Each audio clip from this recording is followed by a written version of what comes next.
अपना गूगल को ओपन करें और ओपन करने के बाद आप सर्च कर लें बीपीएससी, जिसके बाद आपके सामने इस तरह का वेबसाइट ओपन हो जाएगा, जिसको आप क्लिक करें। क्लिक करने के बाद यहाँ पे आपको दिख रहा होगा डेट वाइज, यहाँ पे अलग अलग तरह का नोटिफिकेशन आपको शो कर रहा होगा, जिसमें 18/11 जो सेकंड नंबर में आपको दिख रहा है, इसमें इंपॉर्टेंट नोटिस एंड एडवर्टाइजमेंट दिख रहा है।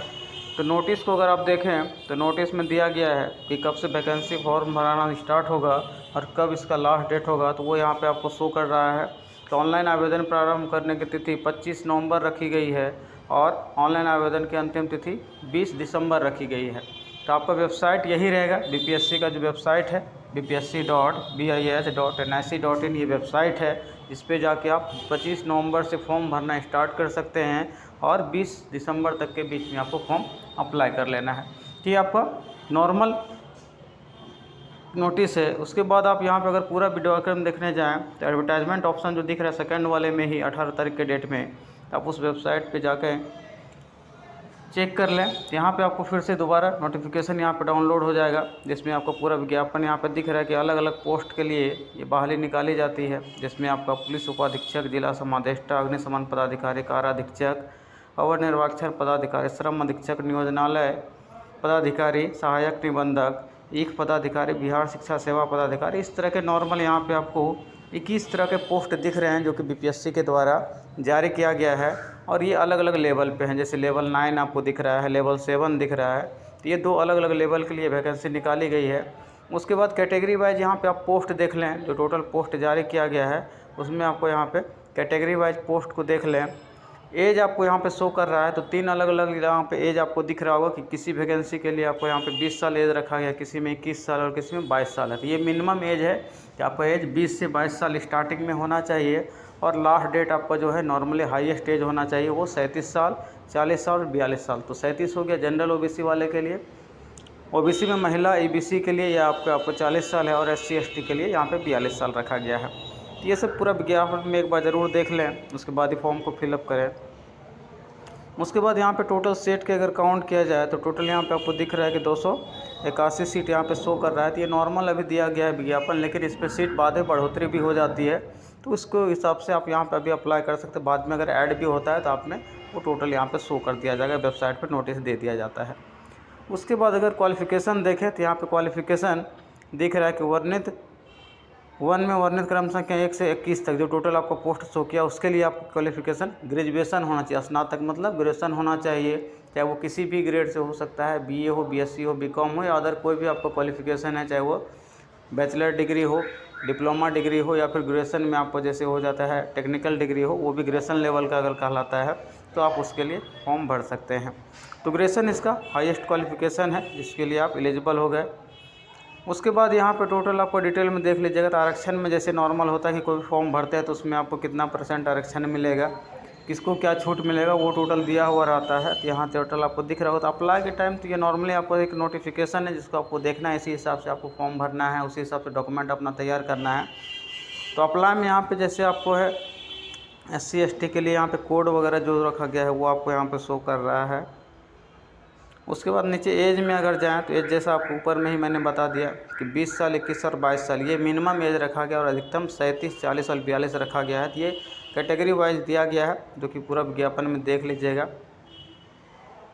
उसके बाद शारीरिक क्षमता अगर देखा जाए तो यहाँ सभी पोस्ट के लिए शारीरिक क्षमता नहीं होती है, जो कि नॉर्मल डिफेंस से संबंधित आपका इसमें पोस्ट होगा उसमें आपका हाइट वगैरह देखा जाएगा, तो वो चीज़ यहाँ पे अपना देख लेंगे। यहाँ पे शारीरिक दक्षता वाला कॉलम में आपका दिया हुआ है।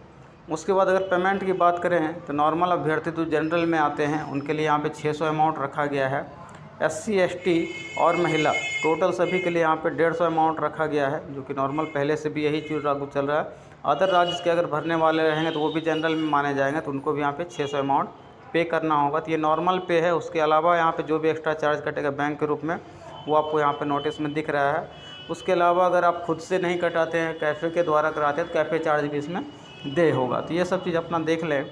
उसके बाद है फ़ोटो पहचान पत्र। तो जिस टाइम आप ऑनलाइन फॉर्म भरिएगा उस टाइम आपके लिए आधार कार्ड संख्या अनिवार्य कर दिया गया है। आधार कार्ड अगर नहीं है तो उसके जगह पे आप वोटर ID कार्ड या पैन कार्ड या ड्राइविंग लाइसेंस उसका भी नंबर वहाँ पे अंकित करते हैं, मतलब एक ID प्रूफ के रूप में आपको देना अनिवार्य है।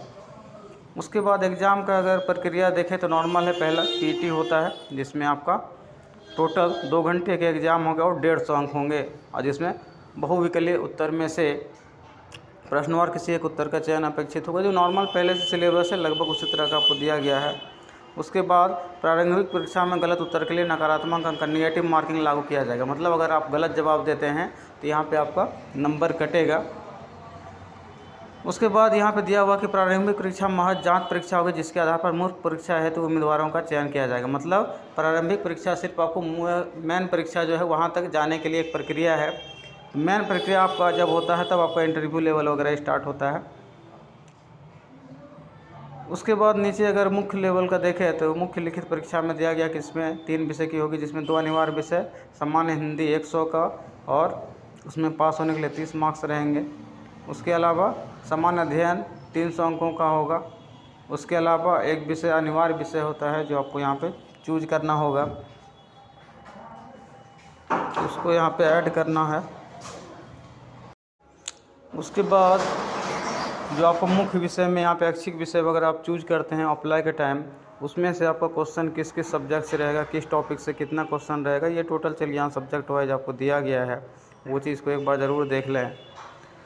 उसके बाद नीचे दिया गया है स्वास्थ्य परीक्षण, अधिकतम व्यक्तिगत परीक्षण। ये सब नॉर्मली है कि आपका जब पीटी एग्ज़ाम हो जाता है तो सेकंड पेपर वगैरह के बाद आपको ये सब टोटल डिटेल स्टार्टिंग होता है, तो वो सब आपका इस फॉर्म के लिए अभी एलिजिबल नहीं होंगे। अभी सिर्फ आपको पीटी एग्ज़ाम के लिए फॉर्म अप्लाई करना है। अप्लाई के बाद आपका एग्ज़ाम होगा, रिजल्ट होगा, उसके बाद मेन एग्ज़ाम के बाद ये जो डिटेल आपको शो कर रहा है उसके अनुरूप आपका जाँच वगैरह होगा। फिर नीचे अगर जाएँ तो यहाँ पे टोटल मुख्य परीक्षा के 900 अंक एवं साक्षात्कार के लिए 126 अंक, कुल 10-26 अंक के आधार पर मेधा सूची तैयार कर अंतिम परीक्षाफल का प्रकाशन किया जाएगा। मतलब पीटी के बाद जो मेन एग्ज़ाम होगा उससे संबंधित कुछ इन्फॉर्मेशन दिया गया है, वो एक बार ज़रूर देख लें। उसके बाद नीचे दिया गया है कि अप्लाई का डेट और लास्ट डेट, तो जैसे मैंने शुरू में ही बताया कि अप्लाई डेट इसका 25 नवंबर रखा गया है और लास्ट डेट 20 दिसंबर तक रखा गया है। उसके बाद यहाँ एक इन्फॉर्मेशन है कि रजिस्ट्रेशन के बाद रजिस्ट्रेशन डाटा को एडिट करने का ऑप्शन रहेगा, जो पेमेंट करने के पूर्व तक उपलब्ध रहेगा। इसमें रजिस्ट्रेशन के समय अभ्यर्थी द्वारा भरी गई किसी भी प्रविष्टि को एडिट करने का प्रावधान होगा। मतलब रजिस्ट्रेशन, उसके बाद पेमेंट, उसके बाद पूरा फॉर्म कंप्लीट, उसके बाद आपका प्रिंट आउट निकलता है। तो अगर आपका रजिस्ट्रेशन हो गया और बाद में आप वहाँ पे पता चलता है कि आपको कोई डिटेल गलत भरा गया, तो यहाँ पे एडिट का ऑप्शन आपके पास रहेगा, ये इसमें दिया गया है। उसके बाद पेमेंट करने एवं फॉर्म सबमिट करने के बाद भी अभ्यर्थी स्वयं द्वारा दी गई प्रविष्टि को पुनः एडिट कर सकते हैं। इसके लिए विज्ञापन में आवेदन भरने की अंतिम तिथि निर्धारण के बाद 10 दिन का समय दिया जाएगा। मतलब लास्ट में आपको फिर दिया जा सकता है, जब पूरा फॉर्म कंप्लीट कर दिया, आपका प्रिंट आउट भी हो गया, उसके बाद भी अगर आपको ऐसा पता चलता है कि कोई डिटेल आपने गलत फिल कर दिया है, तो आपको लास्ट डेट के बाद एडिट का ऑप्शन दिया जाएगा, जिसमें पेमेंट वगैरह कोई दिक्कत नहीं है। जो भी पेमेंट आपने कर दिया है वो सब पेमेंट वैसा का वैसा ही रहेगा। हाँ, अगर एक्स्ट्रा आपका पेमेंट ऐड होगा तो वो आपसे काटा जाएगा। तो ये सब पूरा डिटेल इसमें दिया गया है पूरा विज्ञापन में, जो आप एक बार वेबसाइट पे जाके पूरा डिटेल को पढ़ लें, उसके बाद ही फॉर्म को भरें तो आपके लिए बेहतर रहेगा। तो इस फॉर्म को भरने की तिथि जैसे कि 25 नवंबर दिया गया है, तो आप इसको ज़रूर भरें। जिनका भी ग्रेजुएशन हो गया है वो इस फॉर्म को भरें, देखें, क्योंकि इससे जुड़े हुए बहुत ही इम्पोर्टेंट वगैरह वैकेंसी निकलती रहती है और बहुत ही अच्छा इसमें जॉब आपको मिल सकता है। तो कैसा लगा ये वीडियो कमेंट सेक्शन में ज़रूर बताएं, और इस चैनल को नए हैं तो सब्सक्राइब कर लें और इस वीडियो को ज़्यादा से ज़्यादा शेयर करें। तो मिलते हैं फिर अगले वीडियो में, तब तक के लिए थैंक यू और धन्यवाद।